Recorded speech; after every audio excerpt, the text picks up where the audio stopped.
Hey, hi, hello, welcome back to my channel. Today we're gonna be doing a video that I'm really not looking forward to. So I generally try to only talk about positive things on my channel, or when I have bad things to say, move on really quickly. I don't want to be out there causing a fight. Plain and simple. But last year I decided to not make a worst or most disappointing video of 2021, and this year there was one particular book that just set me off and made me realize that I need to do it.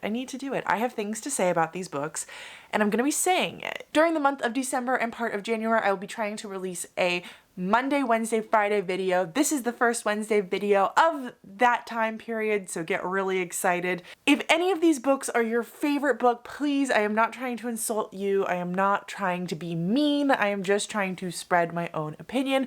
But today we are going to be talking about my 5 worst reads of 2022. Next week, you will be seeing me talking about my most disappointing 5 books of 2022, and then shortly after that sometime, I'm going to be talking about my most surprising reads of 2022.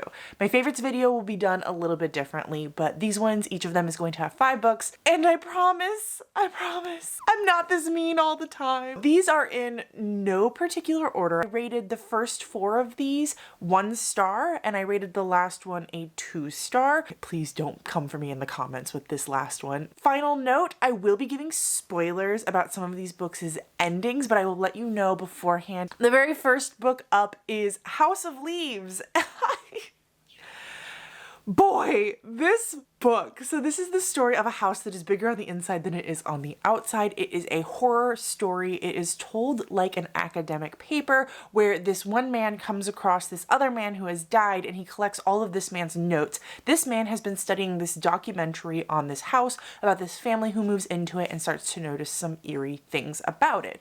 My biggest issue with this book is that it was boring. It was god awful boring. I know a lot of people love it and a lot of people get it, but I didn't get it. I was trying to find this connection between Jonathan, our kind of main character. He's the one who's doing the writing, combining everything together from the dead man, and how his story of him trying to date a stripper connected to the main story of the family in this house.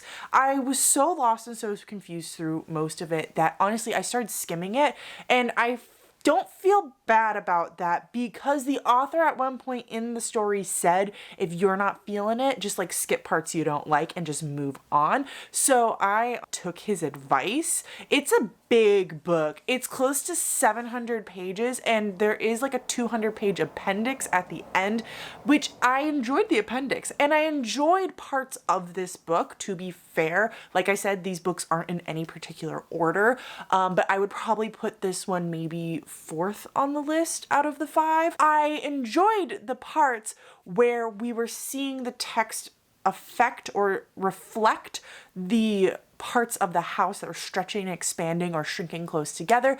Those parts were really freaking cool, but there was like 2 of them that I really got into, and for the rest of it, I wasn't a big fan.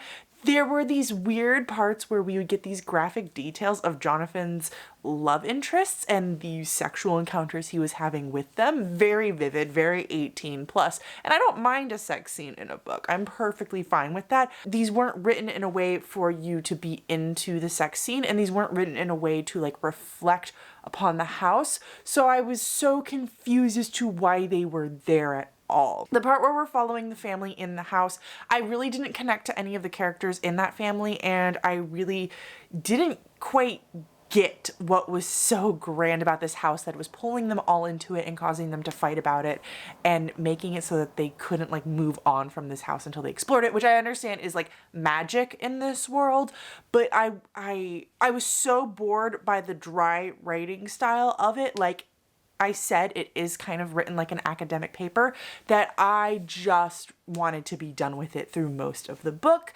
I would say if you're interested in this one, give it a shot, but if you're not liking it within the first 20 pages, you're not going to grow to like it.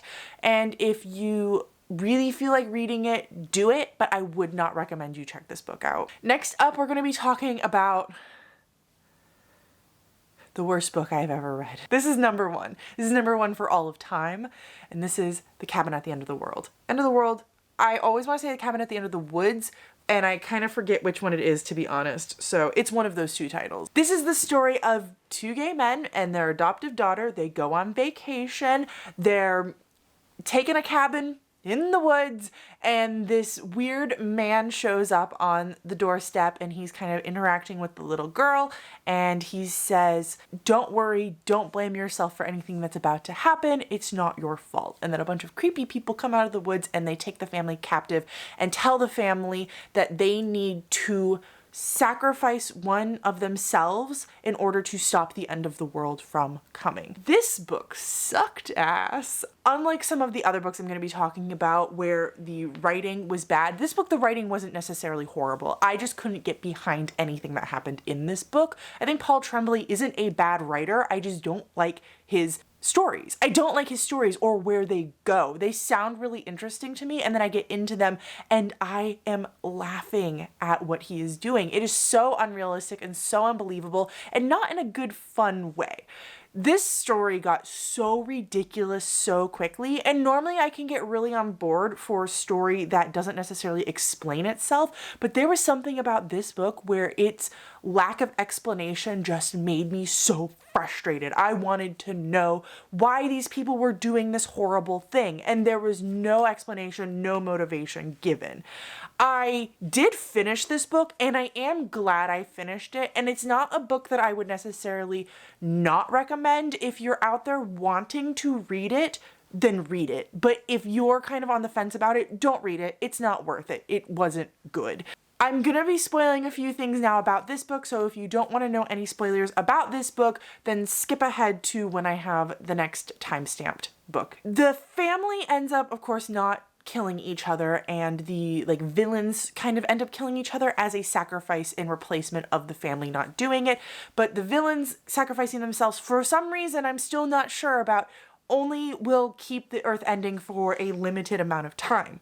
Now the villains come to our main characters and say some type of angry god is forcing them to do this. And there is this kind of notion throughout the entire story where you don't know if these people are just crazy and have pre-planned this thing and are kind of fanatics, or if they are really following this angry god who is telling them to do this thing and is hurting the earth. I understand that that's a really great concept, but I just, Eventually we get to the point where one of the people accidentally kills the little girl, and then everyone is really upset. There's this super long villain monologue that I absolutely didn't care a single bit about, and then the two dads escape. They're the last survivors, and they are looking at each other, and one of them believes in the angry god, and one of them believes in the preordained, the people made all of this up and just are trying to trick us, and they decide to go off in the woods together, and you don't know how the story ends. I love open endings. I love ambiguous endings. This one didn't do it for me. I was angry the entire time. I wasn't spooked. I wasn't scared. I just wanted it to be done. I've read a previous Paul Tremblay book, which was A Head Full of Ghosts, and I really didn't like that one either, but I would say that out of the two, Head Full of Ghosts was a lot better, and I could see myself recommending that to certain people, whereas this book I would not recommend to anyone. Next up, we have A House at the Bottom of the Lake. A lake, the lake, a house, the house. I also get the words mixed up in this book too. This book is about this young teenage couple who go on their first date and they decide to go kayaking, which sounds like a horrible first date. One of the first lines in the book is something like, oh, the girl thought that was so romantic. And I have issues with that because if I'm going on a first date and I don't really know the person that I'm going on this date with because they just kind of met and decided to go on a date, I don't want to be stuck in a canoe with him in the middle of a lake where I can't get help, don't have cell service. If anything goes wrong, this man can kill me and bury my body. That's not romantic. That's not cute. That's not fun or adventurous. That's terrifying. They go on this first date, and while they're out on the water, they look down and they see a house at the bottom of the lake. And there's kind of some explanation as to why no one else would have seen this house. There's a house down there, and they slowly grow obsessed with the house, and they want to just be around it and be near it and eventually learn to scuba dive so that they can go down and explore inside of the house. This is a really short book. Actually, a lot of these books are really short, which I know I don't like short books. It's marked as horror. I was never horrified once in this book. I wasn't even like feeling suspenseful in this book. Most of the book felt like a summer romance. Like these two kids are living on a raft in the middle of the lake and kind of exploring this lake. Even with the ending, which I will spoil in a minute, it's a summer romance book. It's not a horror book. There's nothing horrifying that happens in this book except for the fact that I had to read it. Oh my god. I wouldn't say that the writing was necessarily horrible. I'm pretty sure that Josh Malerman is the guy who wrote Bird Box, which I have not read or seen, and reading this book made me not want to read that one, but I think I would like that if I read it, so maybe I should give him a second chance. But this book made me angry because it was just so poorly done. Now I'm going to be talking about a few spoilers for it, so if you don't want to know what I'm going to be saying or spoiling, skip ahead to the next book. Basically, what ends up happening is the two kiddos go down to the bottom of the lake and then they have sex inside of the house in the water. And when the man pulls out of the woman, they just see it floating amongst them. And then the house kind of like shakes and then they get out of it really quickly and then the house disappears. And so does their love for each other. They no longer feel connected. And then a bit later, they try to reconnect. They go on this weird date. As he's walking her home, neither of them are really feeling anything for each other anymore. And they look and they see the house. It's on the street. They see it. And they decide to buy it. And that's how the book ends. I'm so frustrated with this book. Anyways, next up, we are going to be talking about Nothing But Blackened Teeth. And I think this book might be on a lot of people's least favorite books of the year. This is probably my third least favorite with this random ranking that I'm giving you all right now. Knew from page one of this book that I wasn't going to like it. I at least can say with the previous books that I have mentioned, from page one, I was really iffy about them. I wasn't totally sure. From page one of this book, I knew I hated it, and I just continued because the book is so short. I think it's like 120 pages. I listened to the audiobook, which was 2.5 hours, so on ×2 speed, I was listening for a little bit more than an hour. The story of 5 friends who, one of the couples in the friend group is getting married, so they go to this haunted mansion in Japan, and they decide to spend the night there because they're all obsessed with hauntings and scary things and stuff of that nature. Our main characters all dislike each other because they've kind of interdated, intermingled, and they have some issues. Our main character's biggest issue is that she has been in and out of, how do I say this nicely? Suicide watch, because she can see ghosts. It's not totally explained, to be honest, but I believe that's what's going on. And so they take her to this haunted house where there are ghosts, and then things go wrong. Of course. This book was so incredibly bad. It was poorly written. At least I can say for every other book on this list, it wasn't poorly written. It just wasn't for me. But this book was genuinely bad. This is so bad. I wouldn't recommend this to anyone.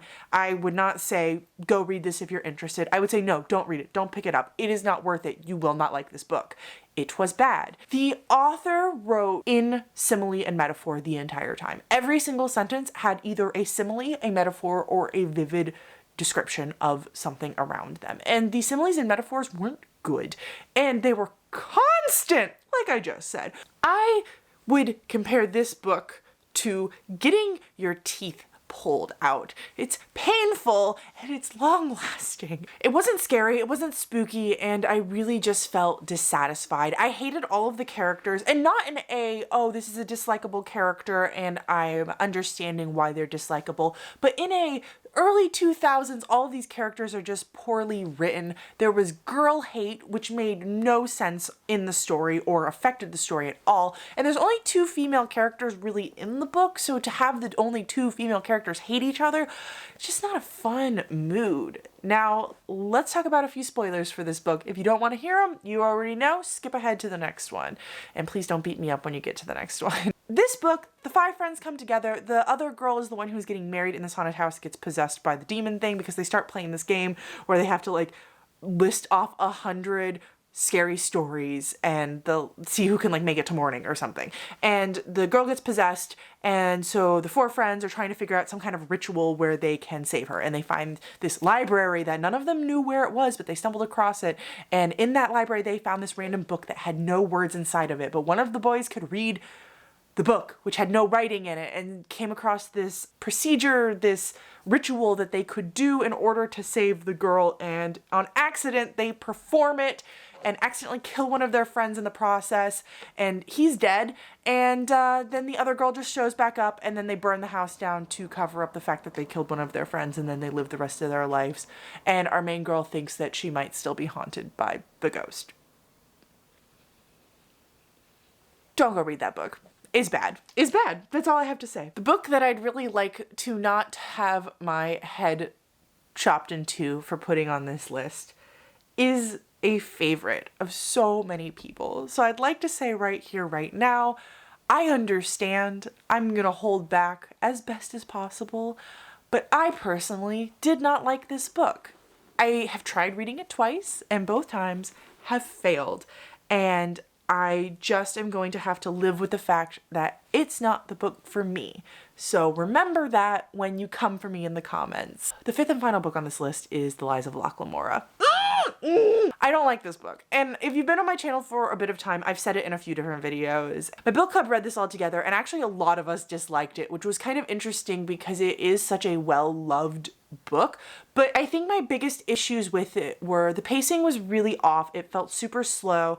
It wasn't great. It's supposed to be this heist book. Our main dude, Lockemora, is supposed to be doing this heist. He's gonna steal some stuff. That's the plot. That's all you really need to know about the book going into it. He is a gentleman's bastard, so he is like suave. Think of like Kingsman kind of style. He is supposed to be better than everyone else at everything he does. And that right there is probably the biggest reason why I disliked this book. The fact that Locke had to keep telling us repeatedly that he was better than everyone else at everything he did, but couldn't show it to us. I never once felt like I was shown the fact that Locke was good, or at least better than everyone in his life. He kept talking about him and his friends and how like, oh yeah, that one has skills, but you know, I can also do those skills. And he kept talking about how he has his one true love and his heart is for her, but you know what? Every single woman and prostitute on the street wants him and wants to be with him.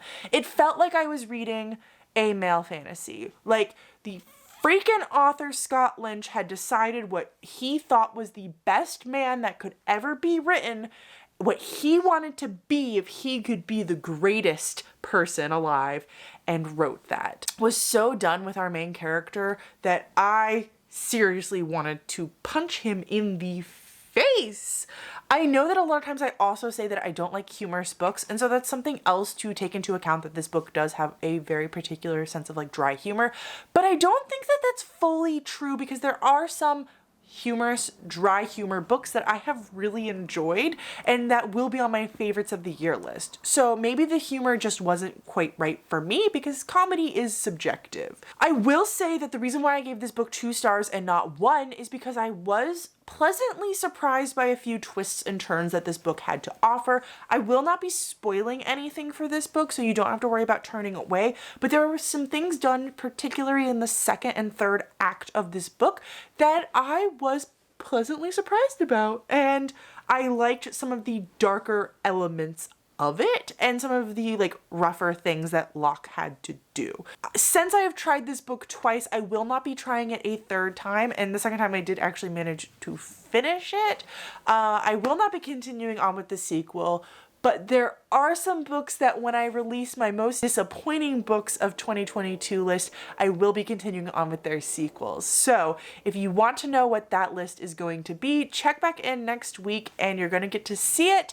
I'm so sorry about the things I have said today, but to be fair, I don't think I was really that harsh. I think I could have been a lot meaner. Thank you all for watching. Let me know down below what your least favorite book of 2022 was. Nope, that's next year. If you want to try to guess what your least favorite book of next year will be, let me know down below. But let me know what your least favorite book of 2021 is down below, and maybe we can chat about it. And if it happens to be a book that I really enjoyed, I will not take offense to that because I think it's funny and great that human beings all have different ideas and different things they like. Thank you for watching. I appreciate each and every one of you. Don't forget that during the month of December and part of January, I will be releasing a Monday, Wednesday, and Friday video. And stay tuned for more fun and exciting end of year reading related stuff. I don't remember how my outro goes, but until next time, I'll talk to you in the comments. Bye!